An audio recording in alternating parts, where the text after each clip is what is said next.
எண்ணமெல்லாம் சிறகடிக்கும், எண்களெல்லாம் வழி கொடுக்கும். எந்நாளும் ராஜமுகம், எளியோரின் ஏறுமுகம். எந்த நிலை வந்தாலும் வந்த நிலை மாறாத நமது Rajanilai. Rajanilai TV, channel of astrology.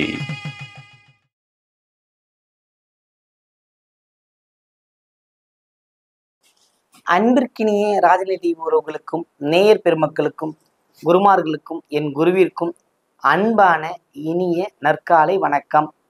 வாழ்க வளமுடன், வாழ்க வையகம். அடியேன் திருக்கோவிலூர் என் ஸ்ரீ ராஜ்குமார்.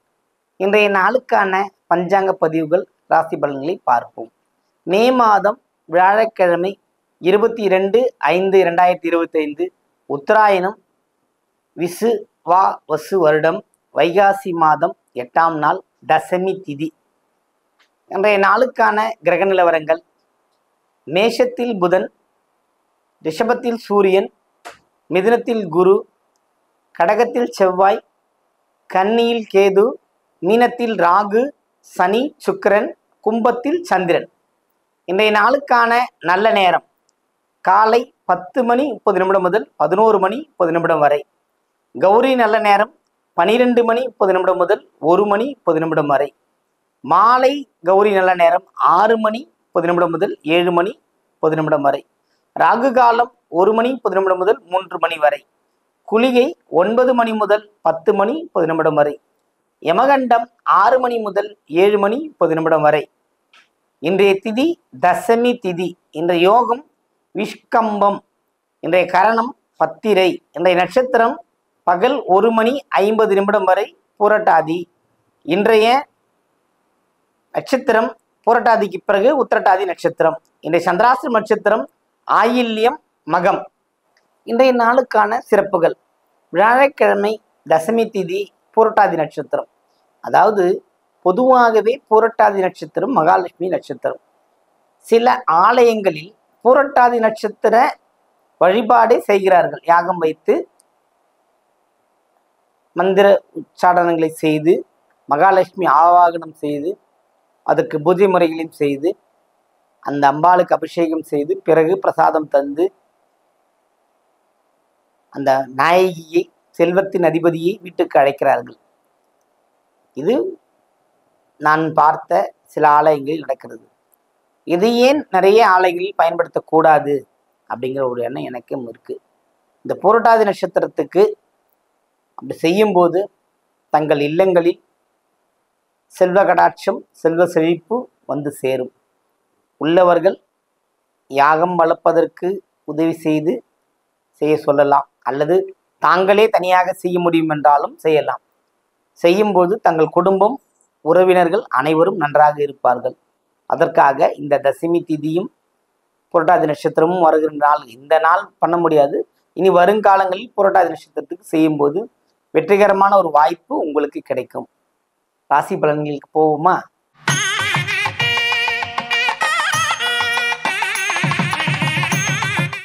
மேன்மை பொருந்திய கண்ணியமிக்க மேஷராசி அன்பர்களே, தற்கால கிரக நிலவரங்கள் உங்களுக்கு மிக சாதகமாக இருக்கின்றது. அரசாங்க வகையில் கிடைக்க வேண்டிய லோன் அல்லது கடன் போன்ற அமைப்புகளில் வெற்றி பெறக்கூடிய அமைப்பு, அரசாங்கத்தில் இருந்து சில பெற வேண்டிய ஒரு ஆணை, இது எல்லாம் தங்களை தேடி வரக்கூடிய ஒரு நல்ல நாள் இன்று.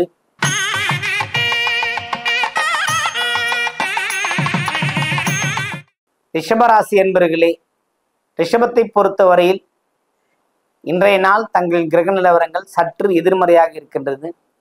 வீடு, வண்டி, வாகன பயன்பாட்டில் கவனமாக இருக்க வேண்டும். உங்கள் வார்த்தைகளில் மிக கவனம். அதாவது குடும்பத்துக்குள்ள கணவனாக இருந்தால் மனைவி, மனைவியாக இருந்தால் கணவன், அல்லது முதலாளியாக இருந்தால் தொழிலாளி, இது போன்ற எதிர்மறை அமைப்புகளில் சற்று எச்சரிக்கையுடன் இருந்தால் இந்த நாளை எந்த விதமான இழப்புகளும் இன்றி வாழலாம்.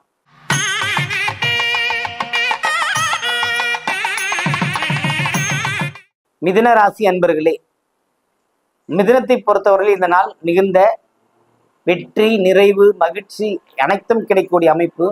ஆனால் நீங்கள் செய்கின்ற முயற்சி கவனமுடன் செய்ய வேண்டும். வேலைகளிலும் கவனம் இருக்க வேண்டும். இது மிதுனத்தை பொறுத்தவரை இந்த நாள் மிகுந்த அமோகமாக இருக்கின்றது. வெற்றி நிச்சயம்.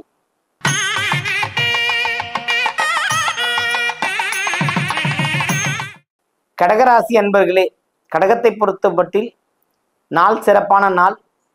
கிரகங்கள் தன் பார்வையை நன்றாக செய்கிறது. ராசி அதிபதி 8ல், அந்த அமைப்பு சற்று எதிர்மறையானது. அதனால அது மட்டும் கொஞ்சம் கவனமா இருந்தீங்கன்னா போதும். மற்றெல்லாம் இன்னைக்கு சூப்பரான ஒரு நல்ல நாள்.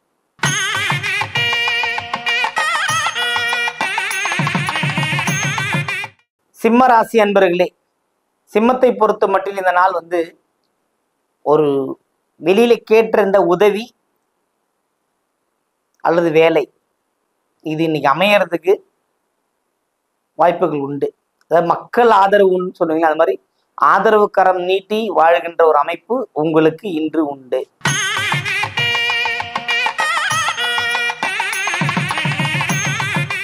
கன்னி ராசி அன்பர்களே, கன்னியை பொறுத்த மட்டில் கவலை இல்லாமல் வாழக்கூடிய அமைப்பு தான். இருந்த போதிலும் உங்களுக்கு கடந்த கால வாழ்க்கையை குறித்து அல்லது கடந்த கால நிகழ்வுகளை குறித்து எப்போதும் கவலை தோய்ந்த முகத்துடனே இருப்பீர்கள். பழைய கவலைகளை விட்டுவிட்டு மகிழ்ச்சியும் சந்தோஷமாக வாழ்வதற்கு வாழ்க்கையை பயன்படுத்தி கொள்ளுங்கள், ஏதுவாக்கி கொள்ளுங்கள், வெற்றி அடைவீர்கள்.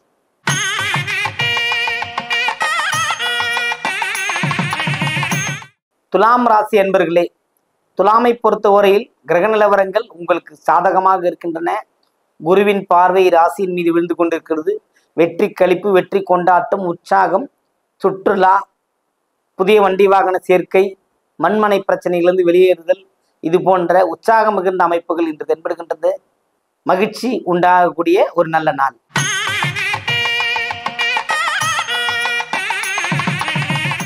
விருச்சிக ராசி அன்பர்களே, விருச்சிகத்தை பொறுத்த மட்டும் இந்த நாள் ஒரு பயம் கலந்த போட்டி நிறைந்த வாழ்க்கையை வாழ்ந்து கொண்டிருக்கிறோமே, இதிலிருந்து நாம் எப்படி மீள்வது, நம் குடும்பம் எப்படி மீள்வது என்ற ஒரு சலனமுள்ள ஒரு மனதாக இன்று தென்படுகிறது. எதுவாக இருந்தாலும் பரவாயில்லை, ஏகேரிவின் மேல் பாரத்தை வைத்து விட்டால் அத்தனையும் அவன் பார்த்து கொள்வான். செவ்வாய் இருக்கின்ற இடம் நமக்கு சாதகமாக இல்லை. இருந்த போதிலும் குரு குடும்பஸ்தானத்தை பார்த்து விரயத்தையும் பார்க்கிறார். அது அப்போது செலவுகளும் உண்டு, வரவுகளும் உண்டு.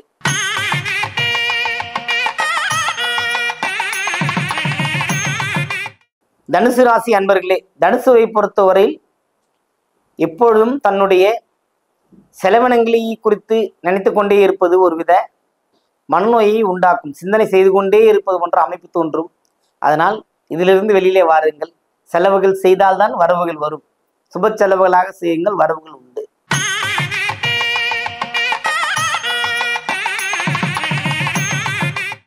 மகர ராசி அன்பர்களே, மகரத்தை பொறுத்தவற்றில் இன்று கவனம், எச்சரிக்கை தேவை.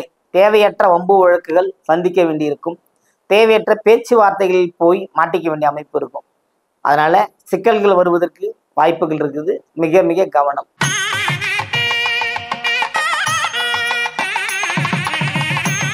கும்பராசி அன்பர்களே, கும்பத்தை பொறுத்த மட்டும் இந்த நாள் மிகுந்த ஒரு வெற்றி களிப்பு, கொண்டாட்டம். நீங்க நினைச்சதை சாதிச்சிட்டீங்க, நினைச்ச வேலையை ஆரம்பிச்சிட்டீங்கன்ற அந்த மகிழ்ச்சியான விஷயம் உங்களுக்கு இன்று இருக்கும். இந்த கிரக நேரம் சாதகமாக இருக்கிறது, பயன்படுத்தி கொள்ளுங்கள்.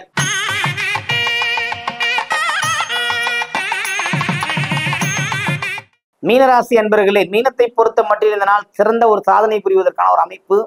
தேவையற்ற வாக்குவாதத்தை தவிர்த்து வந்தாலே வெற்றி அடையலாம். தேவையற்ற வாக்குவாதம்னா தேவையில்லாமல் பார்த்தவங்களை எதிரியா நினைக்கிறது, எதிரியா பார்க்கறது, இது மட்டும்தான் உங்ககிட்ட ஒரு குறை. எல்லோரும் சக உறவினர்களாகவோ அல்லது சக மனிதர்களாகவோ நினைத்தாலே உங்களுக்கு எந்த விதமான தொந்தரவுகளும் இல்லாமல் நீடித்த மனநிலையோடு சந்தோஷமாக வாழலாம். அனைவருக்கும் வணக்கம். வாழ்க வளமுடன், வாழ்க வையகம்.